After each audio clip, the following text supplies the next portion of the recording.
आज आप सबसे मिलने का जो उद्देश्य है हमारा वो अंतर्राष्ट्रीय सरस्वती महोत्सव 2025 का है, जो हम 29 जनवरी से लेकर 2 फरवरी तक मनाने जा रहे हैं। मैं थोड़ा सा ब्रीफ करूं तो 29 तारीख को माननीय मुख्यमंत्री नायब सैनी जी आदि बद्री में इस महोत्सव का शुभारंभ करेंगे। बहुत सारे फाउंडेशन स्टोन और वहाँ का जो हमारा कल्चरल एक्टिविटी होती है, 31 हवन कुंड होते हैं। जैसा कि वेदों में लिखा है कि सरस्वती के किनारे सभी संतों ने ग्रंथ लिखे। बाबा वेद व्यास जी ने, गुरु जी वेद व्यास जी ने वहाँ पर ग्रंथ की रचना बिलासपुर में की, जिसका नाम अभी हमारी सरकार ने, माननीय मुख्यमंत्री जी ने व्यासपुरी भी रख दिया है। वहां से इस महोत्सव का शुभारंभ करने जा रहे हैं माननीय मुख्यमंत्री जी। और उसके बाद 29, 30, 31, 1 यह सब कार्यक्रम मुख्यतः हमारे पेवा के पवित्र तीर्थ पर चलेंगे। पेवा पवित्र तीर्थ युगों युगों से इस न केवल हरियाणा को बल्कि नॉर्थ इंडिया के 5 से 7 स्टेटों को पवित्र करता है। पिंडदान का सबसे बड़ा केंद्र अगर कोई माना जाता है तो वो पवित्र तीर्थ है। वहां पर हम हर वर्ष सरस्वती महोत्सव मनाते हैं। जब से मनोहर लाल जी की सरकार बनी थी 2015 से, तो 2017 से हमने सरस्वती महोत्सव मनाना शुरू किया। तो मेरे को जब जिम्मेवारी मिली 2021 में, तो 21-22 का मैंने जो महोत्सव मनाया वो हमने बिल्कुल 0 बजट हमारा महोत्सव था। और 23 का भी लगभग बजट हमारा जो था वो बिल्कुल लो बजट था, बल्कि एक तरह से सेवा भाव से ही सबने हमने मनाया। तो अब की बार माननीय मुख्यमंत्री जी की और सरकार का ये उद्देश्य है कि जिस तरह से गीता जयंती का कुरुक्षेत्र में आयोजन होता है और इस लेवल पर गीता जयंती का स्वरूप आज पूरे वर्ल्ड में गया है, और उसी तरह से सरस्वती महोत्सव का भी स्वरूप सरकार की इच्छा है बनाने की कि बड़े स्वरूप पर सरस्वती महोत्सव मनाया जाए। क्योंकि सरस्वती का जो इस क्षेत्र से बहना है वो न केवल एक सबके सामने भी है कि जितनी भी हमारी बड़ी बड़ी एजेंसीज हैं, चाहे इसरो है, इसरो ने हमें पहली चैनल दिया कि सरस्वती हरियाणा से होते हुए सरस्वती आदि बद्री में उद्गम स्थल के बाद हरियाणा में यमुनानगर, कुरुक्षेत्र, कैथल और जींद का कुछ हिस्सा, फतेहाबाद, सिरसा से होते हुए राजस्थान और राजस्थान के अनूपगढ़, हनुमानगढ़, जैसलमेर के क्षेत्र को टच करते हुए रण और कच्छ में सरस्वती गिरती है। तो अब की बार हमारा उद्देश्य यह है कि जितने पिंडदान के बड़े केंद्र सरस्वती के किनारे हैं हम उनको टच कर रहे हैं, जिनमें आदि बद्री मुख्यतः है। सरस्वती नगर जो पहले मुस्तफाबाद होता था वो भी बड़ा पिंडदान का केंद्र है। पेवा बहुत बड़ा पिंडदान का केंद्र है। तीसरा सबसे बड़ा पिंडदान का केंद्र पुष्कर झील है राजस्थान में, वो सरस्वती के पहले चैनल पर है। वहां भी हम एक कार्यक्रम का आयोजन कर रहे हैं। इसके बाद गुजरात के बॉर्डर पर सरस्वती के पहले चैनल पर सिद्धपुर गांव है। सिद्धपुर बहुत बड़ा तीर्थ सरस्वती का है, वहां भी हम कार्यक्रम का आयोजन करने जा रहे हैं। और रण और कच्छ में लास्ट में धोलावीरा जो आर्कियोलॉजिकल साइट है, यूनेस्को के द्वारा घोषित वर्ल्ड हेरिटेज साइट है, वहां भी हम कुछ ना कुछ अब की बार कार्यक्रम करने जा रहे हैं। तो हमारा उद्देश्य है इस सारे प्रोजेक्ट को कंपाइल करके हम ऐसा एक, सरकार का उद्देश्य ये है कि ऐसा एक कार्य करना चाहते हैं कि जिससे सरस्वती पहले बहती थी और उस सरस्वती के बहने से किस क्षेत्र में कितनी कितनी सिविलाइजेशन किस किस लेवल पर पनपी, वो सारा हमारा दिखाने का उद्देश्य है। उसका एक माध्यम बहुत बड़ी हमारी एक प्रदर्शनी जो है हम लगाने जा रहे हैं पेवा में, कि यहाँ बैठे व्यक्ति को नहीं पता कि राजस्थान और गुजरात में किस क्षेत्र में सरस्वती बहती थी। वो एक प्रदर्शनी के माध्यम से हम सारा पेवा में दिखाना चाहते हैं। यानी कि जितने इस तरह के कल्चरल एक्टिविटी जो हमारा हेरिटेज है, क्योंकि सरस्वती चाहे वो पुरातत्व विभाग है, चाहे कल्चरल एक्टिविटी है, वो सारा सरस्वती के क्षेत्र में हुआ। महाभारत का युद्ध माना जाता है कि ग्रंथों के अनुसार सरस्वती के किनारे लड़ा गया। कुरुक्षेत्र का यही कुरु भूमि जो है वो सरस्वती का ही एक क्षेत्र है। यहीं पर हम इस महोत्सव को अच्छे ढंग से अब की बार लगभग 7 दिन का हमारा हो जाएगा, 29 से 2 तक, और 2 के बाद 4 तक हमारा जो है सरस मेला जो है रेगुलर चलेगा। तो 29 से लेकर 2 तक के जो कार्यक्रम है मैं आपको ब्रीफ कर रहा हूँ। 29 को माननीय मुख्यमंत्री जी वहां शुरू करेंगे और 29 को ही अपने पेवा से उम्मीदवार रहे जयभूषण शर्मा जी, ये और भारत भूषण भारती जी और कृष्ण मिड्डा जी हमारे जो डिप्टी स्पीकर हैं, वो 29 को सुबह हवन करके पेवा में यहाँ शुभारंभ करेंगे। और उसके बाद हमारे जितने गणमान्य विधायक गण हैं, मंत्री गण हैं, वो सभी इसमें रहने वाले हैं। मैं थोड़ा सा डिटेल में अगर मैं जाऊं तो कॉन्फ्रेंस की मैं बाद में बात करूंगा, एक बार मैं पेवा का थोड़ा डिटेल आपको बता दूं।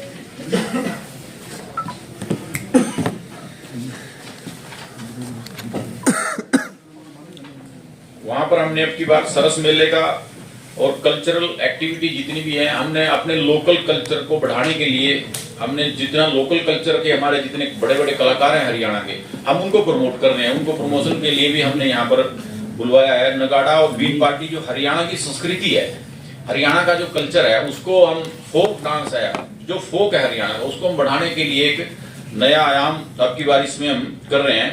बच्चों के माध्यम से चित्रकला प्रतियोगिता का भी वहाँ किया जाएगा। हमारी जो मेन टीम है वो लगी हुई है इसमें।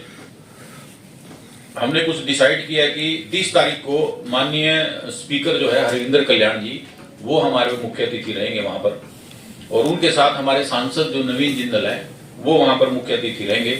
उनका पहले हमने कॉन्फ्रेंस में एक बार रखा है, वो उनके टाइम के अनुसार डिसाइड होगा कि जिंदल जी पहले कॉन्फ्रेंस में आएंगे और उसके बाद फिर वहां हमारे कार्यक्रम में रहेंगे पेवा। महिपाल टांडा जी 1 फरवरी को हमारे जो मंत्री हैं, शिक्षा मंत्री, वो रहने वाले हैं। लगभग 11 बजे का उनका समय है। वो हवन, श्लोक, दीपदान और हमारा सारा कल्चरल उसमें भाग लेंगे। और इसके बाद कृष्ण कुमार बेदी जी, हंस डहर एक गांव है जींद जिला में और सरस्वती के किनारे स्थित है। इतना पवित्र पावन तीर्थ वहां पर है, बहुत सुंदर तीर्थ उन लोगों ने अपने आप बनाया हुआ है। उसमें हमारी भी थोड़ी सी प्रयास ये रहे। और अब की बार पहला कार्यक्रम हंस डहर तीर्थ पर होने जा रहा है, क्योंकि वो नरवाना विधानसभा में है, तो कृष्ण बेदी जी वहां पर हमने मुख्य अतिथि वहां पर बुलाए हैं, वो वहां पर रहने वाले हैं। वो कार्यक्रम भी 1 तारीख को है। और 1 तारीख को ही हम कुलवंत बाजीगर जी पूर्व विधायक हैं और जिलाध्यक्ष हैं कैथल के, और सभी प्रमुख लोग हैं, उनको हम पोलड़ में जो सरस्वती अपने आप अवतरित हुई सरस्वती का मंदिर, बहुत प्राचीन मंदिर है, पिसोड़ गांव में और पोलड़ में, वहां पर अब की बार हम कार्यक्रम करने जा रहे हैं। हवन का और भंडारे का आयोजन वहां पर होगा। वहां पर बहुत गणमान्य लोग होंगे। इससे पीछे मुस्तफाबाद में हमारे जिला परिषद के चेयरमैन हैं रमेश खस्का जी, वो वहां पर रहने वाले हैं। 2 फरवरी का जो समापन हमारा है, इसमें मैं आपको थोड़ा ये जानकारी देना चाह रहा था कि हमने राजस्थान को स्टेट पार्टनर के लिए लिखा हुआ है। उनका लेटर आज मेरे ख्याल से मिल जाएगा। एक छोटा अब की बार, क्योंकि हमारा ये शुरुआती प्रयास है, तो एक छोटा एग्जीबिशन भी हम राजस्थान में जितने हेरिटेज हमारे हैं सरस्वती के किनारे, या जितना इसरो के द्वारा या विभिन्न एजेंसियों के द्वारा इन्वेस्टिगेट किया गया है, वो हम सारा वहां पर लगा रहे हैं। और इसके लिए हमने अर्जुन राम मेघवाल जी जो केंद्रीय लॉ मिनिस्टर हैं, वो 2 तारीख को रहने वाले हैं सुबह के समय, और शाम को समापन के समय माननीय मनोहर लाल जी केंद्रीय मंत्री जो हैं, पूर्व में हमारे सीएम रहे, वो वहां पर शाम के समय समापन के समय दीपदान करेंगे और आरती में रहेंगे और भजन संध्या में वो रहने वाले हैं। ये हमारा मुख्य कार्यक्रम है। इसमें 3 दिन की हमारी कॉन्फ्रेंस भी है, जो बड़ी कॉन्फ्रेंस अब की बार है। इसमें हम इंटरनेशनल लेवल के जितने साइंटिस्ट हैं, जिस बच्चे ने सरस्वती के ऊपर अमेरिका बैठे हुए बच्चे ने भी कोई पेपर पब्लिश किया है, हम उसको भी निमंत्रण दे रहे हैं। आप आइए, अपना प्रेजेंटेशन दीजिए, सरस्वती के बारे में आपने क्या अध्ययन किया है वो हमें बताइए। तो 30, 31, 1 वो भी कॉन्फ्रेंस जो है हमारी यूनिवर्सिटी में चल रही है। हमारे डायरेक्टर हैं वहाँ डॉक्टर AR चौधरी जी, उनके नेतृत्व में।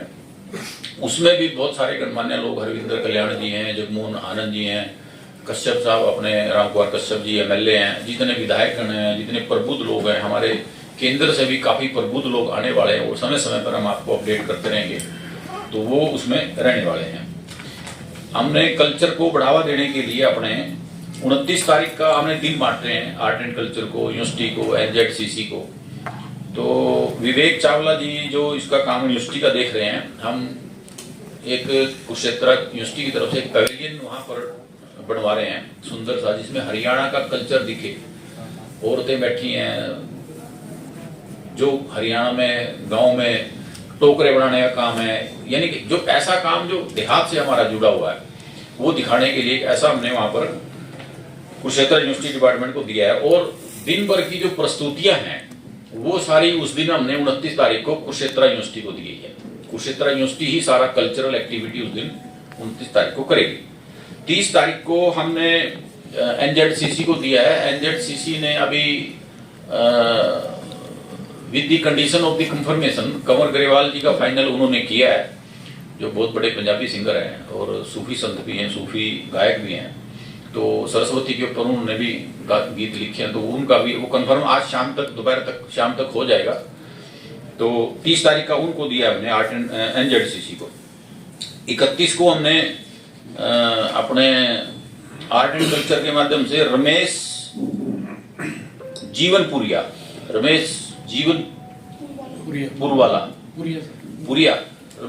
पुरिया जिनका एक गीत है वो पहले वाले लोग रहे ना पहले वाला पानी, इस टाइप से। तो बहुत बड़े गायक हैं हरियाणा में।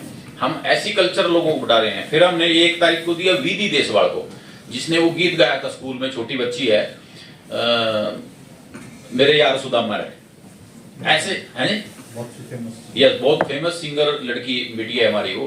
तो हम ऐसे इन कलाकारों को प्रोत्साहन देने के लिए भी ये प्लेटफॉर्म दे रहे हैं। और 2 तारीख को लास्ट के दिन इसके समापन पे गजेंद्र फोगाट जी जो सीएम के ओएसडी हैं वो अपनी प्रस्तुति देंगे। सारा कल्चर हमारा ये कार्यक्रम है। इसके अलावा हम जो संध्या है शाम की भजन संध्या में डॉक्टर सुची सुमित्रा जी रहेंगी 29 तारीख को, और 30 तारीख को भी इन्हीं का रहने वाला है। 31 तारीख को डॉक्टर सुपीरिया हैं, प्रोफेसर हैं शाहबाद में, वो भजन संध्या में रहेंगी आरती से पहले।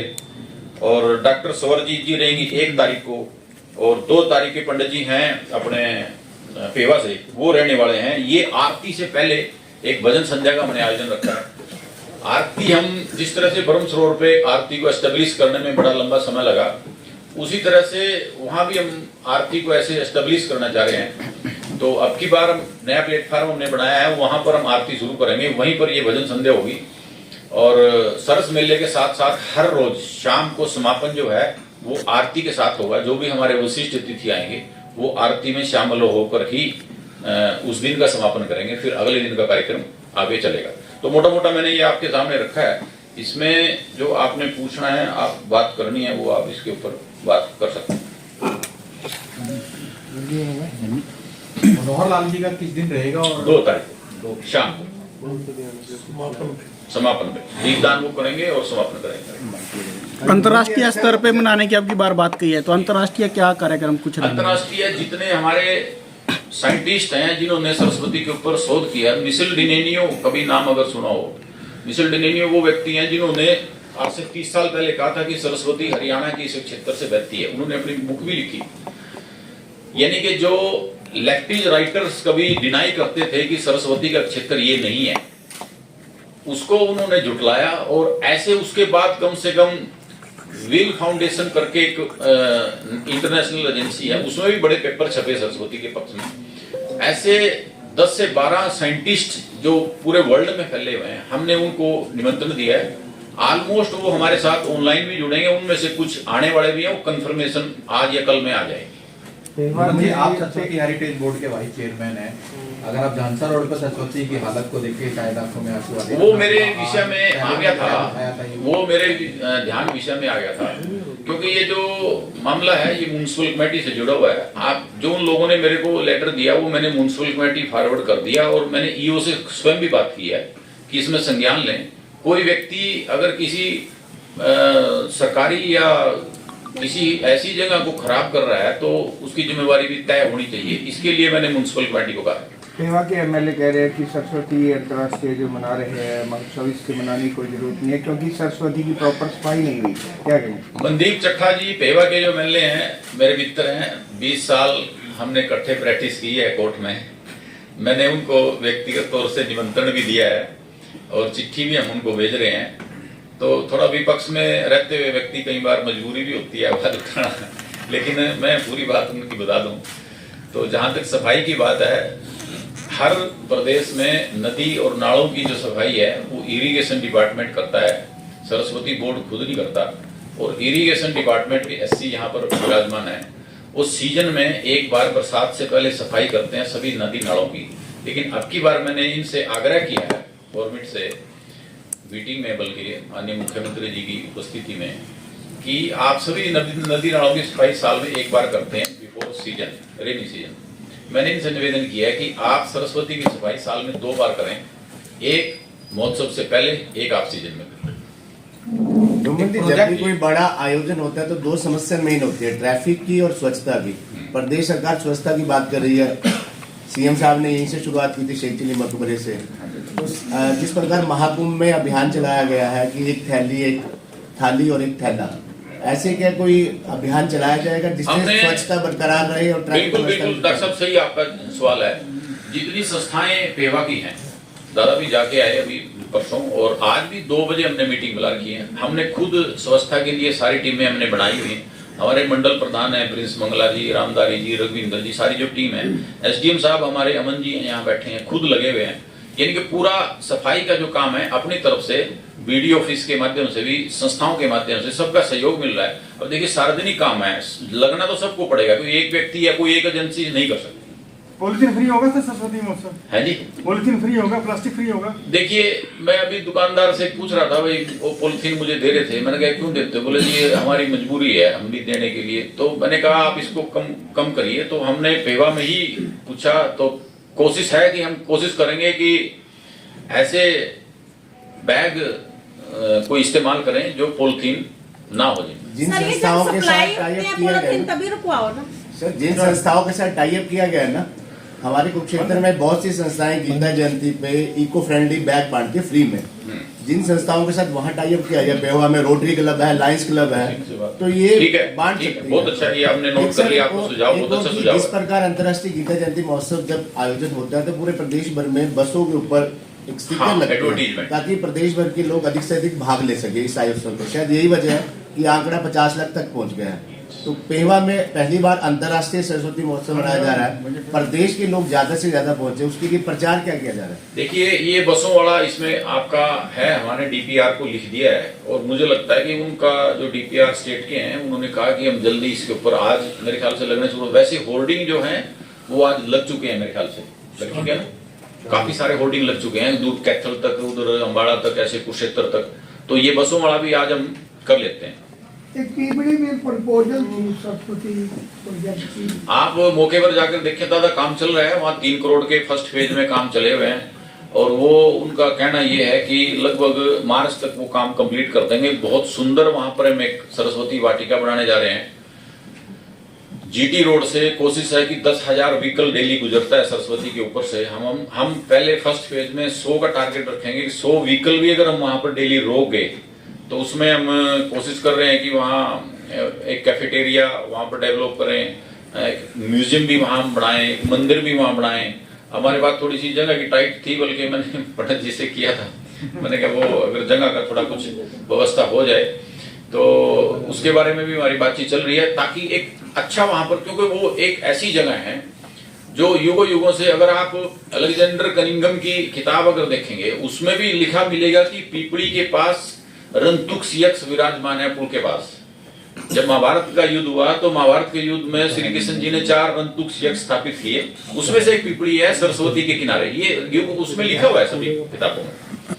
रमन जी, जितनी जानकारी आपने सरस्वती तीरथ के बारे में दी है बड़ी अच्छी जानकारी है। अगर इसको लिटरेचर के रूप में सरस्वती महोत्सव में स्टॉल के ऊपर रखा जाए ताकि जिन लोगों को जानकारी नहीं है उन्हें भी ज्यादा से ज्यादा जानकारी मिले। ये अभी तो फिलहाल तो आपको हम दे ही रहे एक बुक, इसमें काफी सारा हमने लिटरेचर लिया है, क्योंकि वाकई में सरस्वती को कंपाइल करना अपने आप में महाभारत का काम है। सरस्वती का इतना बड़ा क्षेत्र रहा है, इतने तीर्थ हैं, इतने घाट हैं, इतना जगह वर्णन सरस्वती का आता है। चाहे कोई सा भी ग्रंथ अगर आप उठा लें, ऋग्वेद इस वर्ल्ड का सबसे प्राचीन ग्रंथ है। ऋग्वेद में गंगा का वर्णन केवल 3 बार आता है, सरस्वती का वर्णन 77 बार आता है। ऐसे कोई ग्रंथ नहीं है, महाभारत वन पर्व है, जितने भी ग्रंथ है सबने हमने कोशिश की है इस किताब में कुछ कंपाइल करने की। लेकिन अभी हमने एक बुकलेट हम निकाली है, वहां पर हमने, ठीक सवाल आपका डॉक्टर साहब है, वहां पर हम ऐसा एक स्टॉल भी लगाने जा रहे हैं गीता प्रेस वालों के साथ भी, उनको भी हम वहां पर स्टॉल दे रहे हैं ताकि जो साहित्य है लोगों का वो पढ़े। और एक हमने वहां पर एक सेल्फी पॉइंट भी हम अब की बार बनाने जा रहे हैं कि ये जो मोबाइल है, आज बच्चे जो हैं मैक्सिमम इसके ऊपर है। हम चाह रहे हैं कि जो बच्चा अपनी बुक खरीदेगा वहां से या बुक लेगा तो वो एक सेल्फी लेकर अपने सोशल मीडिया पे डाले ताकि ये बताए कि मैं किताब पढ़ता हूँ। किताब पढ़ने का जो लोगों के बीच में पहले क्रेज हुआ करता था इस बैल जी के टाइम में, अब नहीं है। तो वो कोशिश ये भी है, ये आपका अच्छा जायज सवाल है। धीरेन्द्र खटकड़ा जी की एक सोच थी सरस्वती महोत्सव में कि जो सेल्फ हेल्प ग्रुप की जो महिलाएं हैं जो खाना बनाती हैं उनको वहाँ पे वो अपना दिखाएं किस तरह बनाती हैं। हमने जो डीपीएम है हमारे नरेश जी, उनसे बातचीत करके सेल्फ हेल्प ग्रुप के हर जिले से 2 या 3 ग्रुप हमने बुलाए हैं और वाकई में पूरे प्रदेश का कल्चर आपको, और जो सेल्फ हेल्प ग्रुप के अच्छे जो काम करने वाले महिलाएं हैं, जो माननीय प्रधानमंत्री जी ने भी कहा कि जो महिला सशक्तिकरण हमने करना है, तो उसके ऊपर भी हम काम कर रहे हैं। वो आएंगे जरूर, सबको हम खाना वाना, हाँ बिल्कुल बिल्कुल उनको जगह दे रहे हैं, उनको एक हम उनको सेंटर प्रोवाइड करा रहे हैं। तो स्पेशल बसें चलेंगी कुरुक्षेत्र से? बिल्कुल, मेरी तीनों जीएम से बात हुई है, हरियाणा रोडवेज के कैथल, कुरुक्षेत्र और यमुनानगर से स्पेशल मेला की बसें चलेंगी। अम्बाला से भी? बिल्कुल, अम्बाला से भी। देखिए, जब से हमारी सरकार माननीय मनोहर लाल जी के नेतृत्व में 2015 में बनी थी, तो सरस्वती बोर्ड का गठन किया गया। उसके बाद 2017 से हमने महोत्सव बनाने शुरू किए। तो सरस्वती आज बड़े स्वरूप में जानी जाती है। 5 स्टेट में हमारा काम चल रहा है, कहीं थोड़ा है कहीं ज्यादा है। तो अब की बार हमने सरस्वती महोत्सव का जो है वो दायरा जो है वो बढ़ाया है और अब की बार 29 तारीख से लेकर 2 फरवरी तक और 4 फरवरी तक हमने सरस मेले का आयोजन जो किया गया है पेवा में, वो हम मनाने जा रहे हैं। और इसमें हमारे प्रदेश के और देश के गणमान्य व्यक्ति, दूर दूर के प्रदेशों के साइंटिस्ट, विदेशों के जो वैज्ञानिक जिन्होंने सरस्वती के ऊपर शोध किया, इसरो के वैज्ञानिक, ओएनजीसी के, जियोलॉजिकल सर्वे ऑफ इंडिया के, जिस तरह की बड़ी बड़ी देश की एजेंसी, सेंट्रल वाटर कमीशन, जितनी बड़ी एजेंसियां हमारे साथ जिनका एमओयू है सरस्वती बोर्ड के साथ, वो सभी हमारे इस महोत्सव में रहने वाली हैं। और हमारे माननीय मुख्यमंत्री जी 29 तारीख को शुभारंभ करेंगे आदि बद्री से इस सरस्वती महोत्सव का। और हमारे जितने प्रोजेक्ट हैं सरस्वती के जुड़े हुए, उन सब का वहां पर फाउंडेशन स्टोन भी रखेंगे, कुछ का अनावरण करेंगे। तो ऐसा कार्यक्रम 29 तारीख का कल्चरल भी कार्यक्रम उस दिन भी होगा। हम सभी बच्चों को, जो अच्छे बच्चे यूनिवर्सिटी लेवल पे, रत्नावली लेवल पे और स्कूल लेवल पे अच्छी परफॉर्मेंस देते हैं कल्चरल एक्टिविटी में, हम उनको बढ़ावा दे रहे हैं। उनकी प्रस्तुतियां हम आदि बद्री में भी करने जा रहे हैं और पेवा भी हम करने जा रहे हैं। साथ के साथ 6 के 6 दिन लगभग हमारा ऐसे कल्चरल एक्टिविटी भी हर रोज चलेंगी। हमारे गणमान्य व्यक्ति तो आएंगे ही आएंगे। पेवा में जैसे माननीय मनोहर लाल जी 2 तारीख को समापन करेंगे और केंद्रीय मंत्री राजस्थान की ओर से माननीय अर्जुन राम जी मेघवाल, क्योंकि अब की बार हम राजस्थान के लिए भी एक हम अलग से एक कॉरिडोर बना रहे हैं, क्योंकि जितना हेरिटेज रिच हमारा है सरस्वती के प्रति, उतना ही रिच राजस्थान का और गुजरात का है। तो हमने फर्स्ट फेज में अब की बार राजस्थान को लिया है। वहां जितनी आर्कियोलॉजिकल साइट्स हैं सरस्वती के किनारे, उन सब का भी एक हम प्रदर्शनी यहाँ पर लगाने जा रहे हैं। तो उसके लिए अर्जुन राम जी मेघवाल यहाँ पर रहेंगे। हमारे स्टेट के जो मिनिस्टर हैं, शिक्षा मंत्री महिपाल डांडा जी, हमारे स्पीकर जो हैं हरविंदर कल्याण जी और कृष्ण बेदी जी, हमारे जो मंत्री हैं श्याम सिंह राणा जी, हमारे जो एग्रीकल्चर मिनिस्टर हैं। तो इस तरह से माननीय मुख्यमंत्री जी के साथ जितने लोग हैं, हमारे यहाँ विधायक गण हैं, हरविंदर अपने योगेंद्र राणा जी हैं, रामकुमार कश्यप जी हैं, जगमोहन जी हैं, घनश्याम दास अरोड़ा हैं। तो जिस तरह के हमारे विधायक गण हैं, हमारे सांसद कुरुक्षेत्र लोकसभा से नवीन जिंदल जी हैं, संजय भाटिया जी करनाल से हमारे पूर्व सांसद है, और जितने गणमान्य लोग प्रदेश में सरस्वती के ऊपर जुड़े हुए हैं, हम उन सबको भी निमंत्रण दे रहे हैं। आर्कियोलॉजिकल सर्वे ऑफ इंडिया जो डायरेक्टरेट है हरियाणा में, जो पुरातत्व विभाग है, उनके अधिकारी भी इसमें अपनी एक प्रदर्शनी लगाने जा रहे हैं। तो ये हमारा एक कार्यक्रम रहेगा। इसके अलावा 3 दिन की इसी दौरान 30, 31, 1 एक इंटरनेशनल कॉन्फ्रेंस हम सरस्वती के ऊपर करने जा रहे हैं। वो कॉन्फ्रेंस कुरुक्षेत्र यूनिवर्सिटी में के सीनेट हॉल में होगी। हमारे डायरेक्टर वहां पर डॉक्टर AR चौधरी जी और हमारे जो वाइस चांसलर हैं सोमनाथ सचदेवा जी, उनके नेतृत्व में वो जो है हमारी कॉन्फ्रेंस रहेगी। उसमें भी बड़े प्रबुद्ध लोग, हमारे बड़े संगठन के बड़े बड़े अच्छे लोग जो अच्छा काम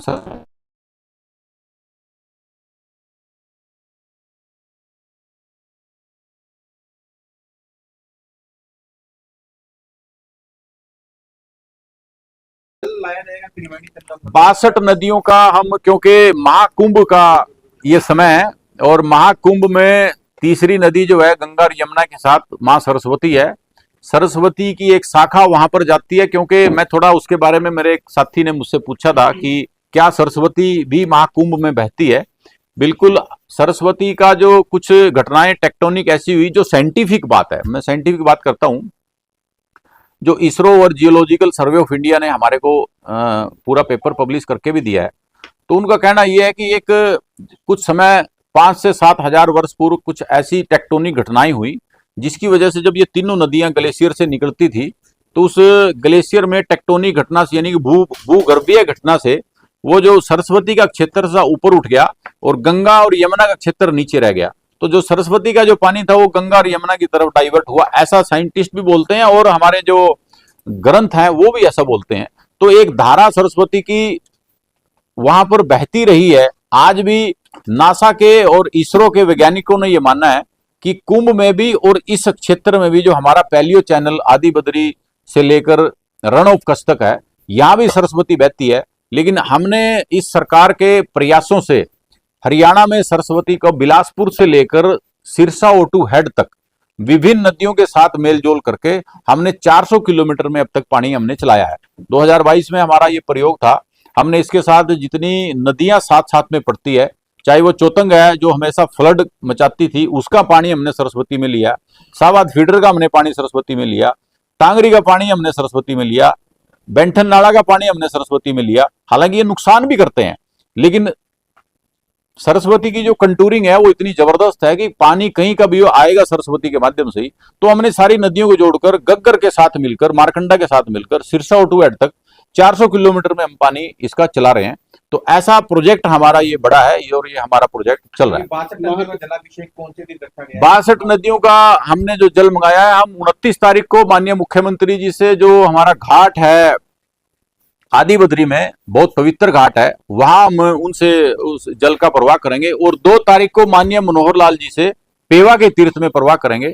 हमने इसमें एडिशनल अब की बार ये किया है कि जो लोग महाकुंभ ना जा पाए किसी भी कारण से, क्योंकि अब तक मानना ही जाता है कि लगभग 25 से 30 करोड़ वहां पर जा चुके हैं, लेकिन जो लोग वहां ना जा पाए, हम आदि बद्री में और पेवा के तीर्थ पर स्नान की व्यवस्था करने जा रहे हैं कि जो व्यक्ति सरस्वती में स्नान करना, देखिए नदियां तो एक ही हैं, 62 नदियों का जल हम उसमें, गंगा का भी जल हम उसमें मिलाएंगे, यमुना का भी हम उसमें जल मिलाएंगे, हमारी रावी चिनाब जितनी नदियां हैं 62 नदियों का हम अब की बार पानी इनमें दोनों घाटों के ऊपर है, हम कराने जा रहे हैं।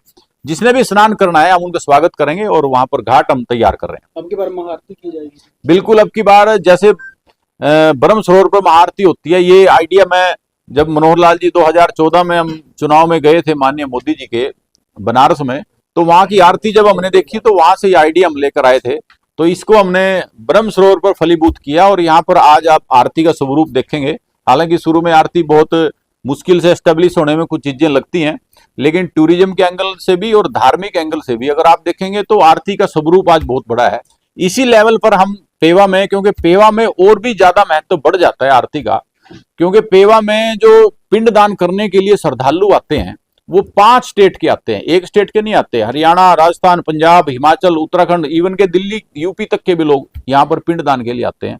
तो उनको एक अच्छा वातावरण मिले, अच्छा घाट मिले, सुंदर जल मिले, इसको लेकर हम सारे इस प्रोजेक्ट पर लगे हुए हैं।